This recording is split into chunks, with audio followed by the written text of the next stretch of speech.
Hello, everyone. Welcome to part two on our retake of the Boeing 787.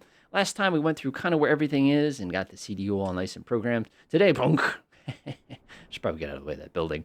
In this video, of course, what we're going to do is we're going to get this big bucket started. We're going to start making our journey, and we'll kind of play with the autopilot on our way. Let's get to it. So getting into this thing, starting it is incredibly simple. I would almost argue this one's one of the easiest Boeings to start there is out there. The 777 does a pretty nice job as well. So we got the CDU programmed. Everything is completely ready to rock in that regard. Everything's fine. People say, well, what page do you use when I fly? I do progress on this side and I do legs on that side. I've done it that way since the beginning of Boeings that had these types of CDUs. So what I'm going to do now is we're going to get the sucker going. It's relatively straightforward. We're going to be skipping some things just for simplicity's sake. Obviously, if your company has a specific way of doing it, if you want to follow an official checklist, completely up to you, not critical. But keep in mind, it's a flight simulator. And like I said, we just want to kind of get this thing rolling so we can enjoy it. So we have a lot of error messages. But the nice thing about error messages is they tell us what we need to fix. So I'm going to go up here, and we're just going to start in the upper left corner, and we're just going to make our way down. So our first challenge is going to be to get the APU going here. We need this APU because it provides us with compressed air to get this thing rolling. It's going to take a few minutes, and of course, when this does go ahead and pop on, we can go ahead and cut off the external power. Otherwise, we're going to bring the generator with us, which would be pretty embarrassing. So coming down there from there, we're just going to make our way down. This all looks good. We're going to leave the window heat off for now. We don't want to let this run when we're just sitting here because I can get the window really, really hot. Hydraulic. This one's kind of cool. It's a little different. We're actually going to fire up our electronic hydraulic pumps. Everything is electric on this aircraft now. We don't have an engine-driven hydraulic pump, which blows my mind. Come down here. Looks pretty good. Now we're just going to make our way up to the next column. I'm not going to worry about a ground test. Cargo fire is delightful. We have our two engines. We're going to make sure X are on. We can't actually change that, which is too bad. We're not going to jettison any fuel. Fuel pumps, we're going to go ahead and flip on the ones that have fuel. We have nothing in the center today, so I'm not going to worry about that. Anti-ice, usually we actually save this till after we start, but we could theoretically turn this on now. Beacon's coming on. Navigation light is coming on. Technically, nav is supposed to be on whenever any of these switches are in the on position, or I should say when the motors are running, so you want to kind of keep that in mind as well. These we're going to leave off for now. We're going to make our way up to the next column here. Looks pretty good. Looks pretty good. We have all these set up. All looks good. Our packs are off. Since our APU is running, we can run the packs. I'm going to leave them off because we need the compressed air for other things. Pressurization is looking pretty good. Don't need to change that. And we're ready to start. Man, this thing's so much more simple than some of the other aircraft. Now, if we float down here, you'll notice that we have still a bunch of angry warnings on this one. You can see, for example, that, let's see, engine shut down. Obviously, it's off. Our packs are off, which makes sense because our packs are complaining. Hopefully, this is the summer. We should probably have the air conditioning cart plugged into us anyway. So that's off. We have window heat, all these warnings. But other than that, we're ready to rock. So now that our APU is running and we're deriving power from it, we're actually going to go ahead and shut these off. If you actually look, they pop themselves off automatically, which is awesome. What a great feature. So what I'm going to do is come down here and we're going to go ahead and flip these two switches. Now, I know people are like, oh, you can't do that. Yeah, you can actually. The reason you're allowed to do that is this is all done automatically now in this version versus the older version. So what I'm going to do now is I'm going to reach up above my head, and I'm going to go ahead and reach my hand out the window and point to the right engine and spin my fingers a little bit. Reach up here, I'm just going to snap that into the start position. We only start on the right engine first. Otherwise, that would be wrong. Now notice, we get a couple new messages. We get this message that says the word auto start. The other thing you'll notice, there's no fuel flow. We're not overheating. Nothing bad is happening anywhere here. The whole system is completely automatic. Notice, by the way, since we're Rolls-Royce Trent, we have an N2 and an N3, something I think is absolutely awesome. We also have a thrust pressure ratio up top. Again, absolutely wild. And notice, we're getting no temperature indication here because the system is smart enough not to introduce fuel until it crosses 25%. Now, if you look here, my ITT, is what I would call it, my EGT, is now spiking because, of course, now our fuel is starting to flow through that engine. Everything is starting to roll. The big old engine in the front, that huge fan chilling there. Again, the bigger the fan, the better, right? It's starting to happily spin around. You can see the little spiral. It reminds me like an ME-109 or something from World War II. And the auto start just casually just kind of ticks up. Some people are like, can we start both engines at the same time? Don't do that, please. That's not cool, man. Not cool. And of course, we got this little tiny green line, and what it's going to do is it's going to hit there, and it's going to automatically say running. Now, if you look up above my head here, you're going to observe the fact that our engine is indeed running, and in fact, this snapped back to the other position. Now, I've confirmed it. I'm sticking my finger out. I'm pointing to the other engine. I'm spinning my finger. You can't see it, but it's there. I'm going to snap that one to the start position as well. Now what we're going to do is we're going to monitor the start sequence. You'll notice this thing boots up very quick because now we have some nice tasty high pressure air that we can get off the other engine now. and it's just cooking up, and it's going to do the exact same process our other engine did here. Notice, by the way, the running light has popped off. We're at 60.1. This is now stabilized, so we don't have to stress out. Oil temperatures are coming up quite nicely there. That's what we want. Notice, again, no exhaust gas temperature. Until this magical number says 25, we're not going to get anything. There's 25 right there, and you can see, just like that, it lights off like a pro. Now, I've got my hand, of course, on my fuel cutoff switch, so you can't see my hand on it, but it's ready to go. If for some reason this thing decides to run up here, we've got a hot start, just cut the fuel off immediately, and it can be pretty darn safe. But again, these engines in this aircraft was designed to be simple. It was designed to be straightforward. There are so many automatic features on this that just make it so much easier to operate. And again, unlike some engines where we have like a warm-up cycle, or we have to do it at 2 different settings, or there's like an idle on the ground, there's an idle in the air, none of that. All we have to do is basically crank the thing and wait for it to hit the green line. There's the running. We can't use it just yet, because we have to wait till this clears. But again, you can see the last couple percentage this thing tries to eke out. And I'm going to check above my head that the starter switch did disengage, which it did, which is fantastic. Again, awesome airplane. Now that that's running, we're pretty good to go. We have a couple more warning lights that we're going to have to address directly. So now that everything's been running, the usual standard procedure here, of course, is to pop off the APU generator and give it a couple minutes to basically cool off. We don't want that thing to basically be happily crunching away here, but that's okay for us because this is a flight sim. And in this aircraft, I can flip this to off, and the whole cycle will actually do its thing automatically, so you can just pop that one to off directly. Generators are all on. Looks good to me. We're just going to work our way back down. We're going to go ahead and fire up the anti-ice, as you say, for our windows. Looks good. Hydraulic pressure is good. Coming down this side, that looks good to me. Fuel pumps are good. We don't need to fuel balance. We can now set the auto ice to on if we'd like to. Obviously, no ice, no problem. But let's be honest, auto is just kind of mentally safer, in my opinion. Coming down here, we can turn on 2 packs so people stop complaining that it's too hot in the back of the cabin. Sorry. But of course, that'll work fine. Our lights are all set. This aircraft is now ready to go, just like that. And again, fantastic, fantastic stuff. Now, we're going to be taking off on runway 24 today. For those of you not familiar with Bradley, let me zoom out just a tiny bit so you can see the chaos here. We basically need to turn around and go woohoo and all the way down there in order to make that possible. Some people, by the way, say, hey, you're going to open up the heads-up display? Yeah, you could open up the heads-up display, in which case the most important number for us is going to be this big old 0 in the bottom left corner. So now that everything's all set and we're ready to go, this is a good time to go ahead and check to make sure you didn't miss anything. Because the stupid thing, by the way, notice APU cooldown right there. The stupid thing everybody's going to forget here are things like our transponder. You're going to forget to actually turn this on. This is a very common mistake. Forgetting to contact the people on the ground, for example, is a critical mistake. Some people like to use the terrain radar. Some people like to use the weather radar. Those things all need to get booted up. Forgetting to hit TFC, for example, which turns on a traffic display. I have no traffic in this, by the way. That's also a very valuable thing that you're probably going to want to engage so that you can actually see the other folks that are going to be around you at any given time. So that's set to go. That's set to go. That's looking pretty good over there. Looking pretty awesome. So now we have the new problem. How are we going to get out of here? Now, there's a bunch of different philosophies on how to move this airplane. Of course, the absolute safest method is to simply press the tilde key, and of course, you could get some ground services.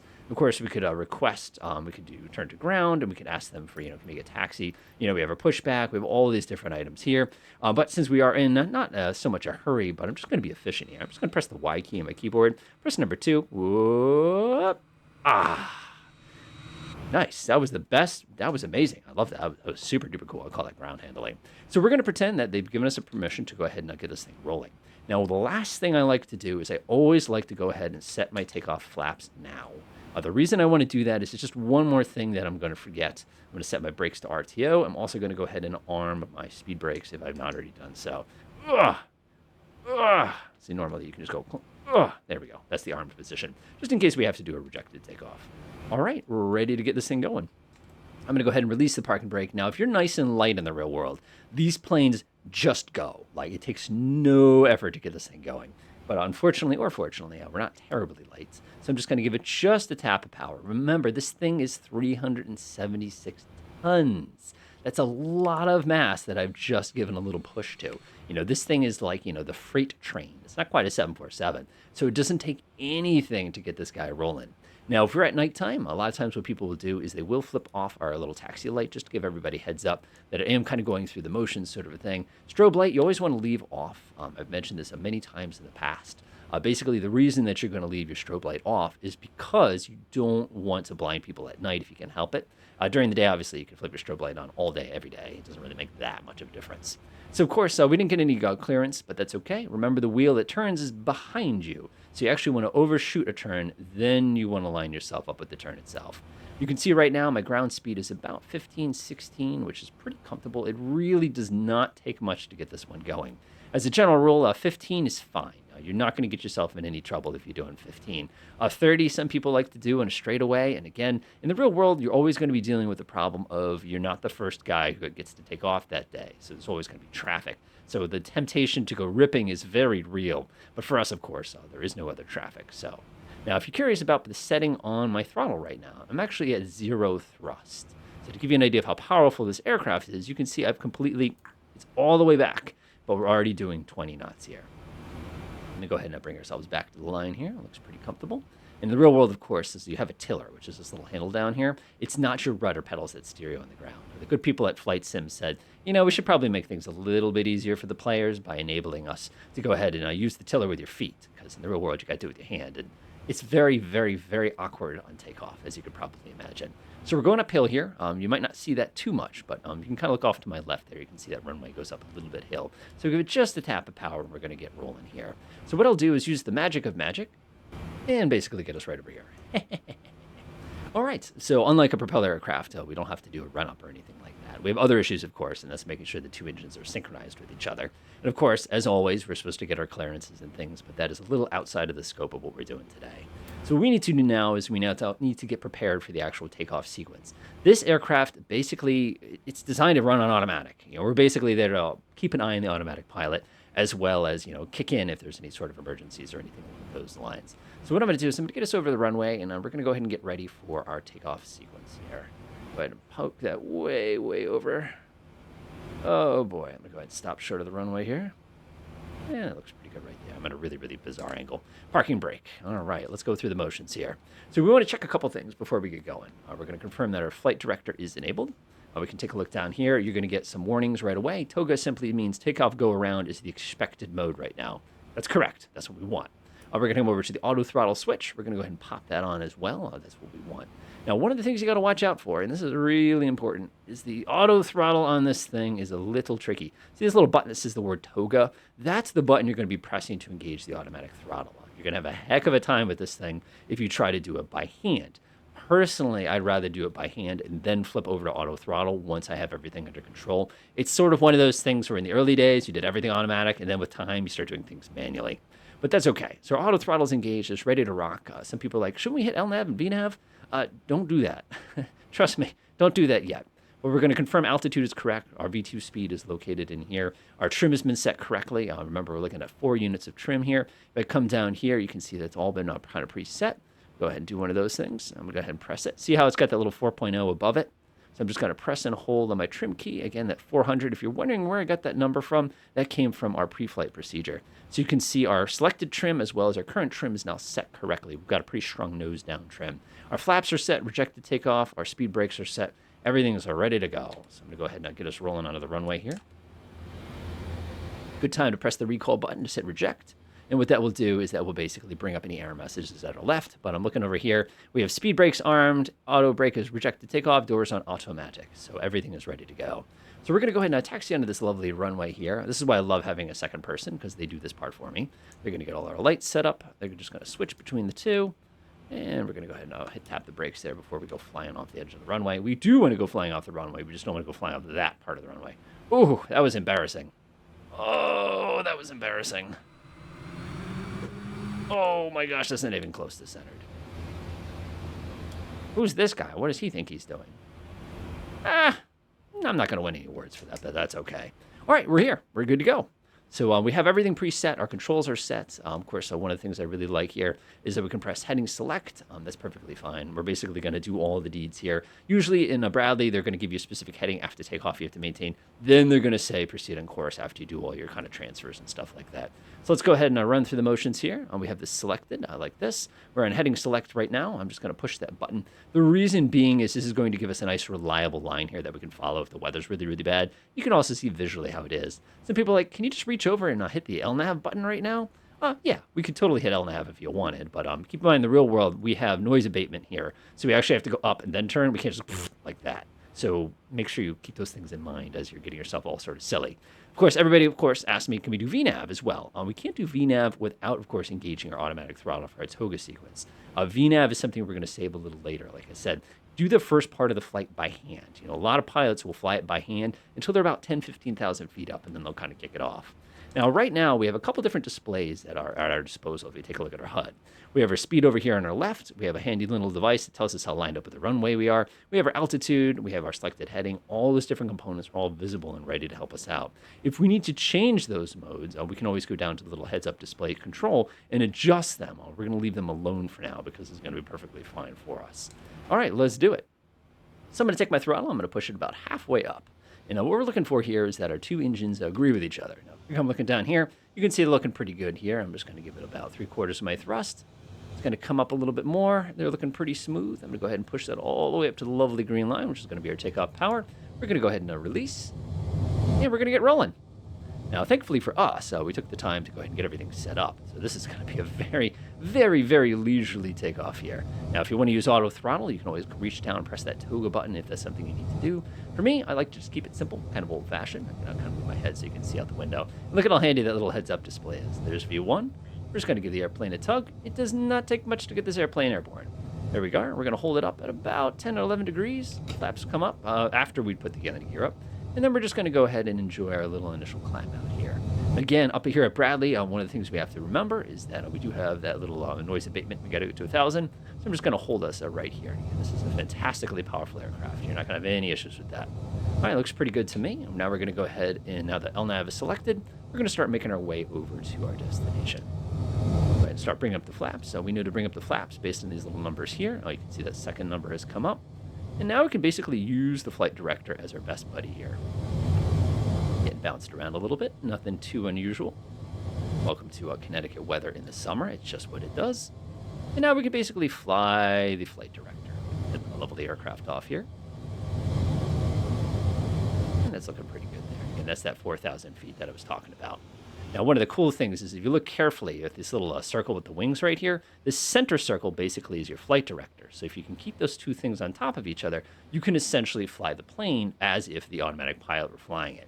Now, you could also use the two little bars that you have down there below should you need it. Completely up to you. So now we're going to go ahead and double check everything that we're good. Looks pretty good so far. I'm going to give myself a couple taps of trim. This is when we'd be waiting. They'd say proceed on course, or they'd say continue climb, or one of those equivalent pieces.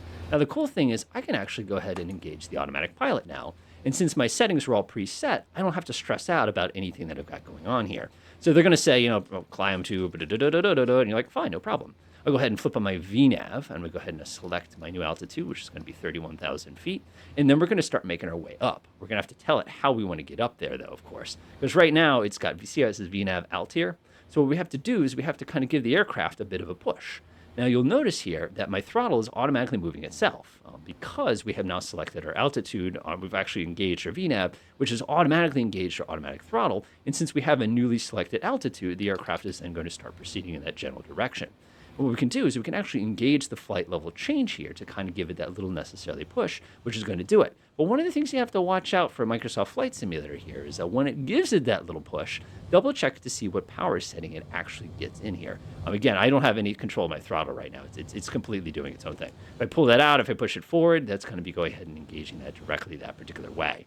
Now, if I come back over here and I mash the VNAV button, it's actually going to give me that other power as well. Now, right now, the aircraft is completely automatic. You can see our autopilot is engaged, auto throttle is engaged, VNAV, LNAV, everything is set, and the aircraft is climbing up to 31,000 feet completely by its lonesome. Now, one of the things you probably observed here is the fact that this little display now went blank. The reason it went blank is because the computer is actually in control of what's going on right now. You'll notice if I look down here, for example, my thrust ref is set. My thrust ref, remember, was the one that we set inside the CDU earlier. LNAV simply is lateral navigation. VNAV speed just tells us what mode the VNAV is currently on. In this case, it is on speed hold, so you can see that it's got that 250 knots locked out. Now, the interesting thing that you're going to see here is as we cross 10,000 feet, a couple things are going to happen to us, which is going to impact our journey here. One thing, by the way, is make sure you've actually disengaged everything. Speed brake should be disengaged. Yep, auto brake shut off. Now watch this. We crossed 10,000 feet, and this number suddenly jumped to 350. That's also the clue for us to go ahead and click off some lights because we know that we're good to go here, and these are already preset. So the aircraft is actually going to level off, accelerate, and then it's going to climb at this new speed of 350. That's going to give us a lot bigger performance. Now, if you're wondering where this 350 number came from, if you remember a while ago when we were doing our little bit with the N1 where we were setting it all up, that's where that actual piece was that actually enabled us to go ahead and set up that initial speed. We can actually change that by using a different type of power in that particular regard. So what we're going to do now is we're going to enjoy this nice climb all the way up to our target altitude. It's worth noting during our climb here, by the way. Again, I haven't touched a thing. I've basically been sitting here reading on my phone. But one of the things you'll observe is if you actually come down to our navigational display, this little TC thing tells us where our estimated top of climb is. This green line is our current top of climb. One of the things you can observe here is that they're not necessarily coincident. The reason for that, of course, is you remember that initial little flat bit that we did. But again, the Autopilot is doing the best it can, and the FMS is doing the best it can to basically estimate these two numbers together to be able to try to get them to coincide. Don't panic on this, by the way. This is a non-issue, as you'll see. Now, of course, we'll get ourselves up to a cruise altitude, zip for a bit, then we have to deal with our top of descent.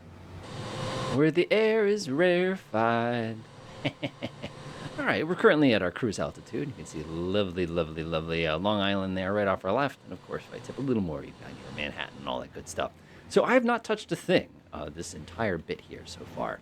One thing I do like to do, of course, when we do get to cruise altitude, this is as good a time to, go ahead and double check to make sure everything makes sense. You want to update the weather down there in Baltimore to make sure that's set correctly. One thing that we do have, if you actually look over here on our navigational display, if I zoom a little bit, you're going to notice that we have this little TD.